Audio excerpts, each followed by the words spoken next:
Hi, my name is Charlotte. Please like and subscribe. I was born in Bordeaux, a beautiful city in France. When I was 8 years old, we moved to the USA because my dad got a great job there.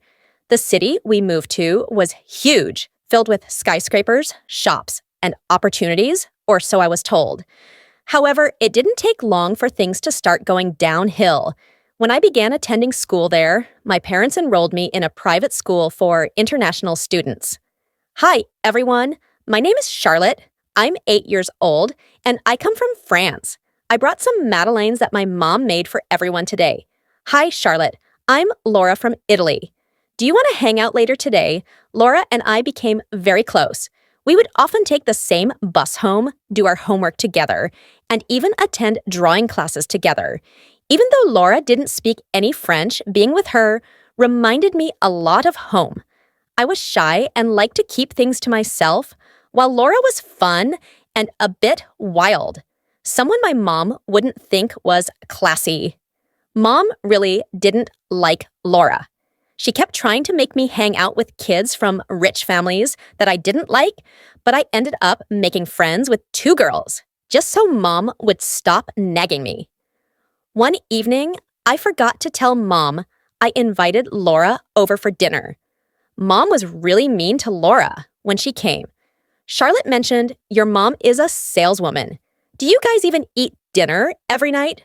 Or is it too expensive?" Elise, why would you say something like that? It's okay. Uncle, no, we don't always have big dinners, but what we do have is each other. What's the point of a fancy dinner? If the family isn't close, what do you mean by that? Oh, nothing. Did I upset you? I thought your family was okay. I think you should go. Mom, why she's not going anywhere? She leaves now or you'll be sorry. An awkward silence fell, which Laura broke. Don't worry, I'll go seems like I just got my answer about the kind of family this is. Mom sharply told her, leave now. And with that, Laura left. I was really upset with Mom, but she didn't seem to care. Laura told me not to let it bother me. You already have it tough with a mom like that. I won't make it worse by leaving you alone. I love you for being here. One gloomy day in the 6th grade. Everything changed when my parents started to struggle financially. After my dad lost his job and they had to move me to a public school. We can't just pull her out of school. She's doing so well. What would I even say to my friends if they asked, I want her to succeed here in the USA, to make something of herself and make me proud. Dad slammed his hand angrily on the table and glared at Mom. At least think clearly for once. You're not seeing the big picture as usual. You don't seem to get that I've lost my job and we're drowning in bills. The only sensible move is to switch her to public school. Yes, Mom was a bit of a difficult person. She was obsessed with maintaining a perfect image. Being perceived as poor was a disaster for her.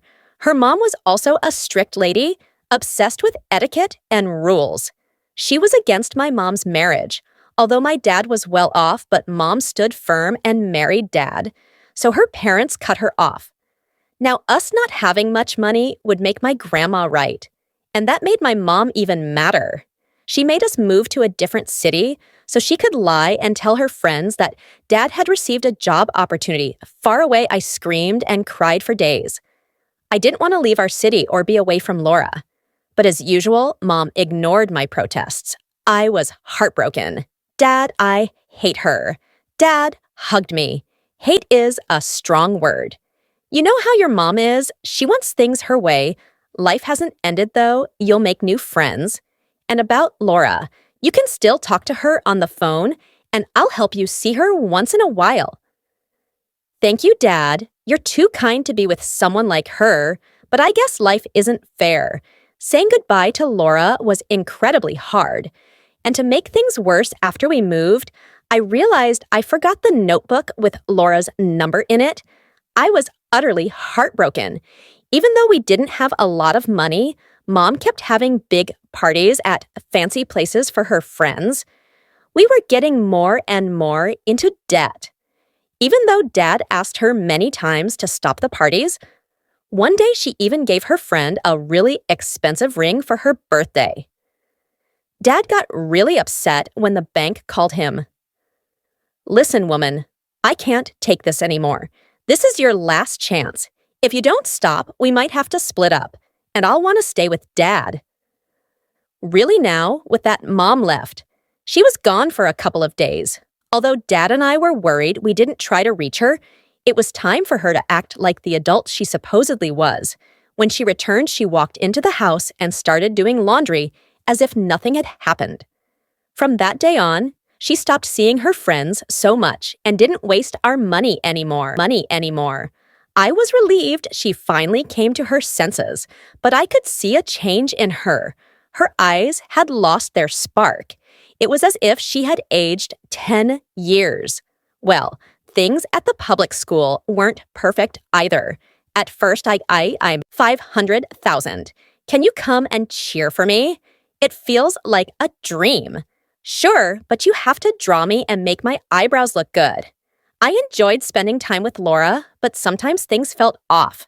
It seemed like she would suddenly stop talking to her mom when I showed up, as if they were hiding something from me. One night after we had dinner, she said something strange. "You know, I was actually happy when your family started having money problems." "What? Why would you say that?" "Well, your mom was a witch." And seeing her getting humiliated was so satisfying. First of all, becoming poor has nothing to do with humiliation. Second, mom becoming poor also means me becoming poor. I thought, your love for me was bigger than your hate for her. Oh, come on, now she's awful. Okay, let's change the subject. Want to eat some ice cream? I suddenly don't feel like it. I think I'm calling it a night. And with that, I stormed off. The competition day was getting close. It was going to last 2 days, the first for live painting in front of an audience, and the second for a closing ceremony where judges would announce the winners. Do you think the judges will be fair? I'm sure they will be. Are you excited to cheer me on? Of course. Will you cheer for me too? What do you mean? I'm entering the competition too. You knew that, right? What? No. You think I've lost my touch. I've been taking drawing classes for the past year. I see this as a great chance. But Laura, you never mentioned this. I didn't think I needed to report my plans to you. Anyway, I think it's better we focus on our own preparations for the next few days, so we probably shouldn't hang out too much. I was stunned. What happened to my best friend? I almost regretted coming on this trip. The only thing keeping me here was the upcoming competition. I was determined to win and get the prize. The first day of the competition arrived. We were led onto the stage, each competitor equipped with a set of pencils, colors, and a blank canvas. Laura leaned over with a mischievous grin and whispered, "May the best girl win." I was too stressed to respond and just focused on getting onto the stage. That's when I saw it. The event was being broadcast live on TV. My heart sank. I thought, oh no, my mom will see this. She'll ground me for life. Not only did I lie to her, but I'm also here with Laura, someone she can't stand. And now Laura, she turned out to be so different from what I thought. This is a nightmare. I wish I could just vanish. But I took a deep breath, pushed down my fear, and began to paint with all my heart, pouring every emotion onto the canvas.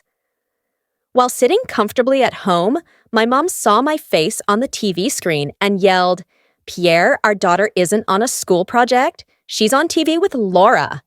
This is nonsense. She won't get away with this. We're flying to Europe." My parents caught the next flight and arrived on the second day of the competition. Mom tried calling me the whole time, but I was too caught up with the competition and the drama with Laura to answer. On the final day, as I stood on stage with Laura and the other competitors, they started announcing the winners. Laura got second place, and I was on the verge of tears until they announced Charlotte is the winner. Overjoyed, I walked towards the microphone to give a speech, only to see my mom storm into the hall. I was shocked and embarrassed. Yelling in front of everyone, she demanded, How could you lie to me, Charlotte? You know there will be consequences. And with Laura, of all people. Oh, me, of all people. Remember when you burned the book that Charlotte wrote my number in? You called and insulted me and my mom. You even threatened me, a child, to stay away from Charlotte. Do you want me to say what you did too? Shut it. Don't you dare speak to my daughter like that. Laura, what exactly did my mom do to you? Let it go. Didn't you just win? Take your prize and leave with your parents. Your mom threatened Laura's mom with her connections in immigration, saying she'd get her deported. What kind of sick person hates a kid like this? What has she ever done to you? You need help. I'm taking the prize money and I'm leaving with Dad. You should consider getting help. I'll even pay for your therapy. I traveled all this way for you to side with her. What lies has she told you enough? Let's go, Charlotte Laura. What my mom did was wrong, but targeting me wasn't fair. Still, I'm here if you want to start over. Then I went to receive my medal in prize, hugged my dad, and we left.